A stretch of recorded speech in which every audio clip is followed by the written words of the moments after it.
नमस्कार. आपण बघतोय, काल आपण बघितलंय की देशाचं आर्थिक बजेट हे जाहीर झालेलं आहे. केंद्रीय अर्थमंत्री निर्मला सीतारामन यांनी काल देशाचं आर्थिक बजेट सादर केलं.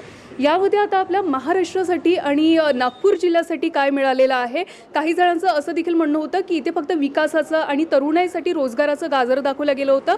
मात्र आज आपल्यासोबत काही युवक आपल्यासोबत जुळलेले आहेत, जे भारताचं पुढील भविष्य आहे. या युवकांसोबत आपण बोलणार आहोत. तुम्ही काय सांगणार की काल जे बजेट सादर झालंय त्यात तुम्ही कितीपर्यंत सहमत आहात, किंवा तुमच्यासाठी काय त्यात देण्यात आलंय याबद्दल सॅटिस्फॅक्शन तुम्हाला किती आहे, काय सांगणार? तर आजच्या जनरेशनची सगळ्यात मोठी डिमांड आहे एम्प्लॉयमेंट. तर गव्हर्मेंटने यावर्षी 60 लाखपेक्षा जास्त किंवा 60 लाखपर्यंत रोजगार देण्याचा म्हणजे दिलेला आहे.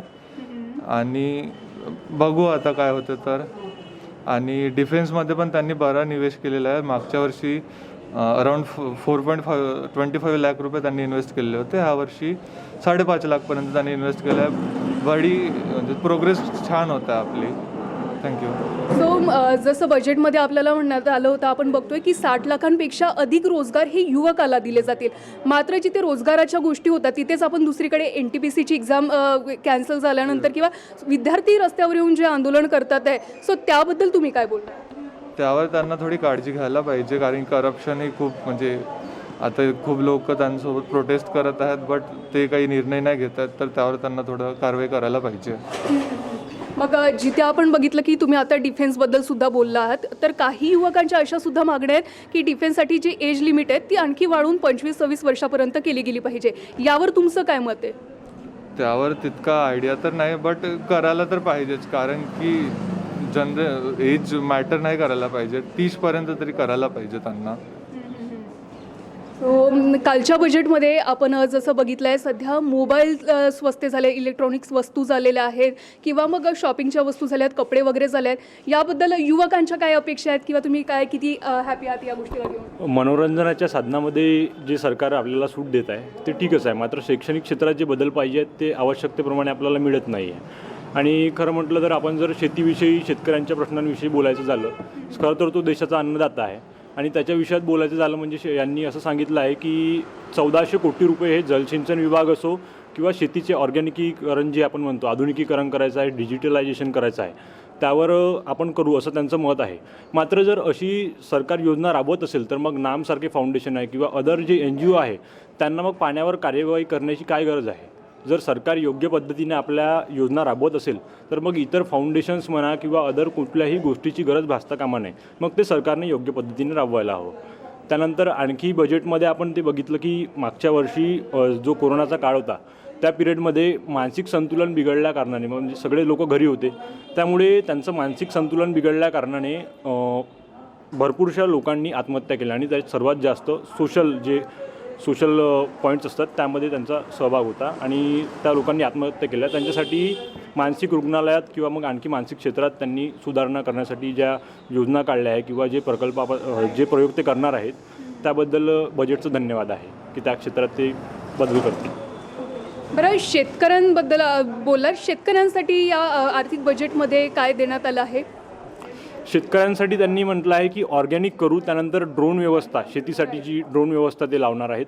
मात्र जर जे लहान लहान शेतकरी आहे, अल्पभूधारक शेतकरी आहे, त्यांना त्या व्यवस्था लावता येईल का? ड्रोनचा वापर करणार आहे, मात्र त्यात आपल्याला पैसे तर करावे लागणार ना, खर्च. योजना देईल, सबसिडी देईल, मात्र ते आपण वापरू शकू का? योग्य प्रशिक्षण आपल्याकडे आहे का?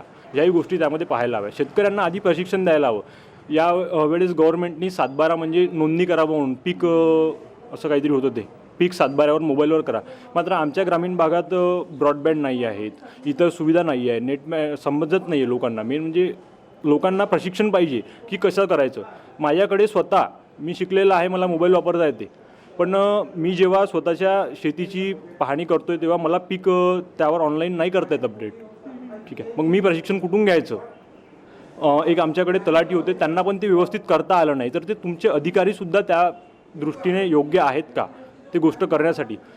एखादा वयस्कर शेतकरी असेल तर तो खरंच तो करू शकेल का?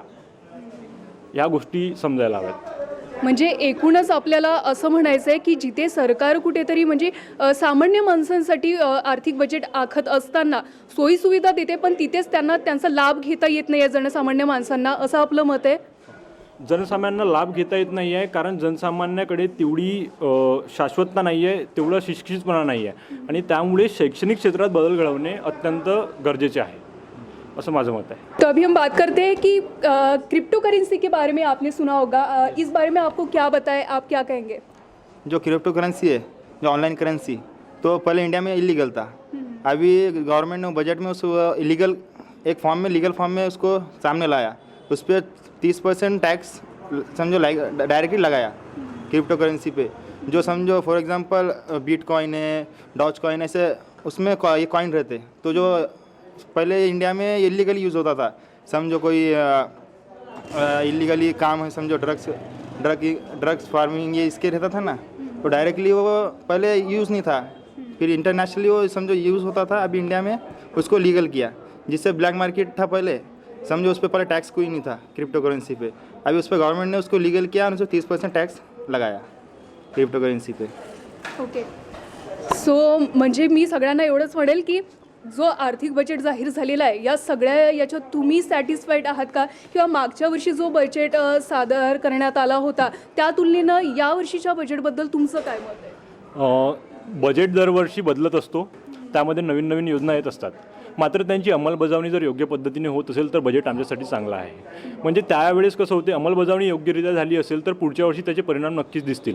मात्र जे याआधी पण रोजगारासंबंधित ज्या गोष्टी सांगितल्या होत्या त्या झालेल्या नाही आहे। दिवसेंदिवस लोकसंख्या वाढत आहे, रोजगार पाहिजेच आहे, मात्र रोजगार त्या पद्धतीने उपलब्ध झाला नाही। ज्या पद्धतीने मिहानमध्ये रोजगाराच्या संधी उपलब्ध होईल असं आपल्याला सांगण्यात आलेलं होतं, मात्र अजून मिहानचा प्रकल्प योग्य रीतीने चालू झालेलाच नाही आहे आणि त्यामुळे अंमलबजावणी करायला हवी। सरकारी योग्य त्या योजना आखतात आहे, त्यांच्याकडे सुद्धा मोठमोठे अधिकारी आहेत, त्यांच्या स्वरूपाने ते योजना तयार करतात आहे, त्यामुळे अंमलबजावणी करणे हे त्यातलं सर्वात महत्त्वाचं वैशिष्ट्य आहे।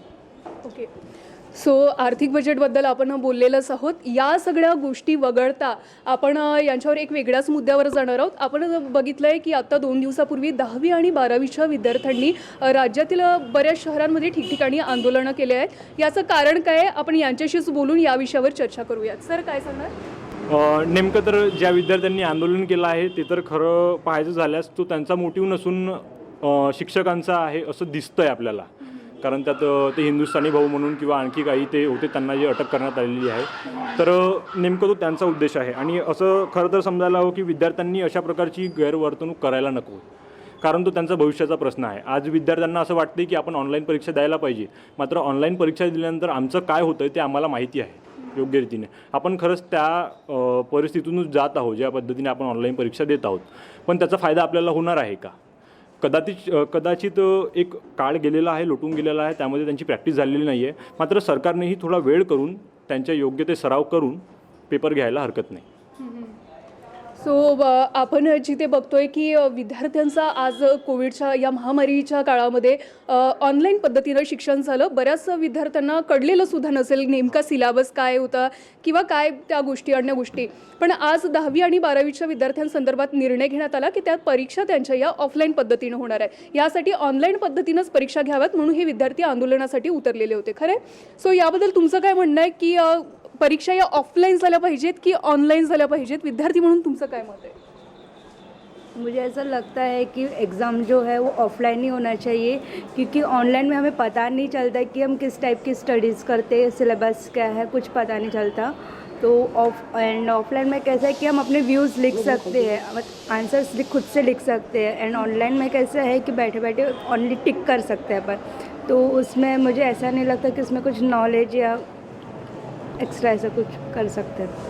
राइट, बट जैसे देखते हैं कि हालांकि हम लोग देख रहे हैं कि क्लासेस तो ऑनलाइन हुई, फिर एग्ज़ाम क्यों ऑफलाइन? ये भी स्टूडेंट्स का है, जब हम लोगों को कुछ पढ़ाया ही नहीं गया, हम लोगों को कुछ समझ में ही नहीं आया, तो हम लोग ऑफलाइन एग्ज़ाम कैसे देंगे? ये भी क्वेश्चन उनका है, ये भी सोच उनकी है। तो इस बारे में क्या कहेंगे? जो अभी ऑनलाइन एग्ज़ाम चल रहे हैं, तो नॉर्मली स्टूडेंट क्या कर रहे हैं, ऑनलाइन समझो फॉर एग्जाम्पल दूसरा मोबाइल ले रहे हैं साथ में, और उस पर जो क्वेश्चन है उस पर डायरेक्ट गूगल पे सर्च कर रहे हैं और उसका आंसर टिक कर ले रहे। एंड जो थेरिकल एग्ज़ाम होता था ऑफलाइन, तो नॉलेज नहीं मिल पा रहा स्टूडेंट को, जो जो थेरिकल लिखते थे उनके जो पॉइंट रहते थे वो नहीं लिख पा रहे, जो उनको जो नॉलेज मिलना चाहिए वो नहीं मिल पा रहा है। इसलिए ऑफलाइन एग्ज़ाम होना चाहिए, ऑनलाइन नहीं। जो 2015 का बजट था वही रिपीट अभी 2022 में हुआ है। जो स्कीम थे, जो ओल्ड स्कीम थे 2015 के, वही रिटर्न समझो 2022 के बजट में अप्लाई हुए। समझो घरकुल योजना, फिर दूसरे हर घर नल योजना, फिर बाद में लाइट इलेक्ट्रिसिटी की जो योजना है, उज्जवल योजना, वो भी रिपीट, वही स्कीम वापस रिपीट किया गया है इस बजट में। वुमेन सेफ्टी को लेके आप क्या कहेंगे? वुमेन सेफ्टी के लिए तो नॉर्मली जो एरिया वाइज रहता है, एरिया वाइज हर जगह सीसीटीवी कैमरा लगाना चाहिए। एंड नॉर्मली जो कोई टोल फ्री नंबर पर उनके लिए ज़रूरी है। एंड उनके लिए बस जो ट्रैवलिंग है यहाँ से बाद उनके लिए अलग चाहिए, वुमेंस के लिए। एंड नॉर्मली जो बताना चाहिए तो अभी वुमेंस का रहता जो नाइट का बोलते तो उस पर इफ़ेक्ट पड़ता है बोलना थोड़ा, मगर वो रात का जो रहता तो फॉर एग्जांपल हर जगह चौकी होनी चाहिए पुलिस वाले की। समझो पुलिस वाले एरिया में जो काम होते, समझो लड़की को छेड़ा जाता है, ये जाता है, वहाँ पे समझो एरिया में 2-3 ऐसे पुलिस वाले कर्मचारी रहना चाहिए रात के टाइम में। सो आणखी काही आपल्याशी तरुण आहेत जुळलेले, त्यांच्याशी आपण बोलूयात आणि त्यांचंही मत आपण जाणून घेऊयात. तुम्ही येस वुमन सेफ्टीबद्दल आणखी? खरं तर महिला ह्या स्वतः सुपरवुमन असतात, त्यामध्ये त्यांचं काही हे नाही. पण नेमकं जे गव्हर्नमेंट राबवत असते योजना, त्यापैकी महिला सशक्तीकरणमध्ये स्वतः त्यांना सेल्फ डिफेन्ससाठी ज्या ट्रेनिंग्स आहे त्या गव्हर्नमेंटने पुरवायला पाहिजे. आज खरं तर महिलांना ज्याची गरज आहे ते आपण देत नाही. आपण म्हणतो की म्हणजे पुरुषांनी महिलांचं संरक्षण करायला हवं, त्यापेक्षा महिलांनी स्वतःचं संरक्षण करण्यासाठी सरकारने त्यांच्यासाठी योजना काढायला हवी, त्यांना प्रशिक्षण द्यायला हवं. अनेक महाराष्ट्रातही तुम्ही बघितलं असेल की भरपूरशा अशा संस्था आहेत की ज्या महिलांना स्वतः कराटे असो किंवा अदर जे काही आहेत त्या शिवकालीन कला त्या त्यांना शिकवत असतात. त्याच्यापेक्षा गव्हर्नमेंटने त्या योजना राबवायला हवा आणि त्यामुळे त्यांना एक कुठेतरी चांगलं वाटेल किंवा मग ते स्वतःचं आत्मसंरक्षण करू शकतील, असं माझं मत आहे. ओके. सो आणखी काही मित्र आपल्याशी जुळलेले आहेत, काही विद्यार्थी आहेत. मित्र काही बोलणार आहेत, जरा सामोरे की. ऑनलाइन एग्ज़ाम्स के लिए कुछ बोलना चाहूँगा मैं. जैसे अभी क्या हो गया कि 2 से 3 सालों से हम लोग ऑनलाइन ही पढ़ा जा रहा है. और जो अभी जो 10th एंड 12th वाले लोग हैं वो कैसा अभी जो स्ट्राइक कर रहे हैं, जैसा अभी हमारे नागपुर में भी यूनिवर्सिटीज़ के सामने स्ट्राइक किया गया है, तो उनका बस ये कहना है कि जैसा आप लोग ने अभी तक ऑनलाइन सब एग्ज़ाम्स लिए हो वो अभी ऑनलाइन लीजिए. ये बात गलत है कि हमें ऑनलाइन एग्ज़ाम तो नहीं अभी देना चाहिए, क्योंकि सभी को पता है कि आजकल मोबाइल से ही चीटिंग करके ऑनलाइन एग्ज़ाम दी जा रही है करके. बट कैसा है कि ऑफ़लाइन एग्ज़ाम ही बेस्ट है अभी फ़िलहाल तो, क्योंकि ऑफ़लाइन में जो भी हमारे जो व्यूज़ है वो सामने रख सकते हैं और उसके बाद परफेक्ट चेकिंग भी होती है उसमें. हमारे जो भी हम जो लिखते हैं उसी के ऊपर मार्क्स दिया जाता है. बट ऑनलाइन में कैसा है कि सिर्फ टिक करो वहाँ पे एंड देन उसी के ऊपर मार्क्स दिया जा रहा है. कुछ नॉलेज गेन नहीं हो रहा है हमें. और टीचर्स का भी गवर्नमेंट को इनिशिएटिव लेना चाहिए कि कैसा कि टीचर्स भी कुछ अपने तरफ से पढ़ाए और स्टूडेंट्स भी पढ़े करके, वरना ऑनलाइन आने के बाद कोई पढ़ता है तो नहीं वैसे. सब लोग बस क्लासेस चालू करके अपने दूसरे कामों में लग जाते हैं. तो बट हम जैसे देख रहे हैं कि साल भर तो सबको ऑनलाइन ही पढ़ाया गया, उसमें तो काफ़ी स्टूडेंट के पास मोबाइल भी अवेलेबल नहीं था, किसी के पास नेट भी नहीं मिलता था उन लोगों को. सो ये भी इशू होता था. लेकिन इस सब के बाद अभी जब ऑनलाइन एग्ज़ाम की बात हो रही है तो स्टूडेंट का भी कई हद तक आपको लगता है कि सही है, क्योंकि कई स्टूडेंट ने तो ऐसी भी मांग की है कि उनको और टाइम मिलना चाहिए पेपर देने के लिए, एग्ज़ाम देने के लिए. तो क्या कहेंगे फिर? नहीं, स्टूडेंट्स को तो पेपर देने के लिए और टाइम मिलना ही चाहिए, क्योंकि जैसे बाकी की सारी चीज़ें चालू है, जैसे लिकर शॉप्स चालू है, मतलब मार्केट्स चालू है, सभी चालू है, जो कि सब पढ़ाई लिखाई से सब कुछ अलग से चालू है. बट जो पढ़ाई लिखाई में जो आना चाहिए, स्कूल्स हो गए, कॉलेजेस हो गए, वो सब बंद है. जैसे 50% में चालू ही रखना चाहिए वो, ताकि नॉलेज तो इंसान एक बार गेन कर सके, क्योंकि फ्यूचर में नॉलेज ही काम में आने वाला है. तो जैसे मार्केट वगैरह चालू है एंड कॉलेजेस बंद है, तो वो थोड़ा एक गलत चीज़ भी हो रही है. एंड और दूसरी बात तो ऐसी आती है कि स्कूल एंड कॉलेजेस में जो ऑफलाइन पढ़ाइयाँ होती है वो ऑनलाइन में उतना नहीं हो पाता. जैसा आपने बोला कि अभी मोबाइल नहीं है कई के पास, कई लोगों के पास नेट अवेलेबल नहीं होता है, तो उसका भी एक डिसएडवांटेज है कई घरों में. तो ये है क्योंकि कोई बैकवर्ड फैमिली को बिलोंग करते हैं कि हर एक के पास एंड्रॉयड फ़ोन तो होता नहीं है, तो ऑफलाइन थोड़ा होना चाहिए उस चीज़ में. सो गाइज ये तो होगी आर्थिक बजट की बात, लेकिन हम लोग देख रहे हैं कि महाराष्ट्र सरकार ने अभी वाइनरी को लेके भी एक रिजल्ट दिया है कि अभी हर सुपर शॉप में, मार्केट में वाइन भी सेल की जाएगी। तो इस बारे में क्या कहेंगे आप? इस बारे में मैं कहना चाहूँगी कि जो सरकार ने किया है कि जो वाइन्स है जो शॉप में मिलना चाहिए, एक तरह से देखें तो ठीक ही है, क्योंकि कोई अगर किसी को बाहर लेने मार्केट में जाते हैं तो कैसे कि भीड़ रहती है पहली बात तो वो जो भीड़, एक तो कोविड के जो जीआरस आए हैं तो उसको देखते हुए कि ठीक है कि गर्दी नहीं होंगी, मतलब भीड़ नहीं होंगी, और अलग अलग शॉप्स पे भी मिल रहा है तो ठीक ही है मेरे हिसाब से। खरं तर वाईनचा विषय म्हटलं म्हणजे दारू आपल्या भाषेत बोलायचं झालं तर, आणि ती जर दुकानात मिळणार असेल तर आमच्यासोबत येणारे विद्यार्थी आहे किंवा मग आईवडिलांसोबत येणारा बालक आहे, जर तो विचारेल आपल्या आईला की मम्मी कशाची बॉटल आहे, तर मम्मी काय सांगणार? आणि मम्मीला घेऊन मागितली म्हणजे मग काय करणार? त्याला घेऊन द्यायची का? असाच प्रश्न झाला ना. म्हणून नेमकं ते आहे जिथे आहे तिथेच विकायचं. इतरत्र आता म्हटलं जुवा खेळायचा तर कुठेही खेळायचा का? काय गोष्टी करायच्या म्हणून लायब्ररीत करायच्या का नाही करायच्या, बाहेरच करायच्या, अशातला तो विषय आहे. आणि भरपूरशा पॉलिटिशियन्सनी त्याच्यावर मते मांडली आहेत की दुसऱ्या क्षेत्रात तुम्ही काहीतरी करा, या क्षेत्रात करू नका, कारण ते चुकीचंच आहे. पण एकूणच आपण असंही मत लोकांचे बघितलेले आहेत की दारू आणि वाईन या दोघांमध्ये फार डिफरंट आहे. सो मग हे चुकीचं आहे घेतलेला डिसिजन. एकूणच तुम्ही सगळे तरुण विद्यार्थी या सरकारच्या निर्णयाच्या विरोधात आहात आणि दारू आणि वाईनमधला फरक आपल्याला कळूनच आपण बोलतोय असं म्हणणार? असं म्हणता येणार नाही, कारण आम्ही ती स्वतः घेतलेली नाही आहे. मात्र त्यात काय असतं ते नक्कीच माहीत आहे. वाईन म्हटलं म्हणजे जास्त झाली तरी तिच्याने नशा येणारच. पण मला एक सांगा की जर खरंच मी जो प्रसंग सांगितला तुम्हाला त्यावर खरंच ते होणार नाही का? वाटेलच ना, कुठेतरी आपण जर घेत आहोत ते किंवा कुठेतरी विकत आहोत, दिसलं तर आपण विचारणारच. कधीतरी मी जर रोज एखाद्या विद्यार्थ्यासोबत जात असेल की रोज तो सिगरेट पीत असेल तर मलाही कधीतरी वाटेल की मी करून पाहावं कधीतरी. आणि अशाने जर बिघडत असेल तर मग नेमकं त्यात काय म्हणायचं आहे? तर दोन्ही एकच आहे, गुंगी आणण्याचं साधन आहे ती शेवटी, आणि ते दोघी एकाच वर्णात येतात. कदाचित थोडाफार जातीप्रमाणे त्याच्यात भेद होऊ शकतो, पण ते त्याच गोष्टीचं आहे. सो आपण आज इथे विद्यार्थ्यांशी आपण बातचीत केलेली आहे आणि इथे बघितलं आहे आपण काल जो सादर झाला होता आर्थिक बजेट, यावरती त्यांची आपण मतं मांडलेली आहे. कुणी म्हटलं आहे की 2015ला जो आर्थिक बजेट सादर करण्यात आला तोच इथे कॉपी पेस्ट केला गेला आहे. एकूणच विकासाचं काय तर ते गाजर दाखवलं जात आहे असंही काहींनी मत मांडलं आहे. काहींचं मत आपण बघितलं हे सुद्धा होतं की आपल्या सरकारमध्ये अनेक शिकलेली आणि अनुभवी लोक बसलेली आहेत आणि फ्युचरचा विचार करूनच ते चांगलं डिसिजन घेतात. कुठेतरी आता इम्प्लिमेंट करण्यामध्ये आपण थोडं का नाही होईना पण कमी पडतोय.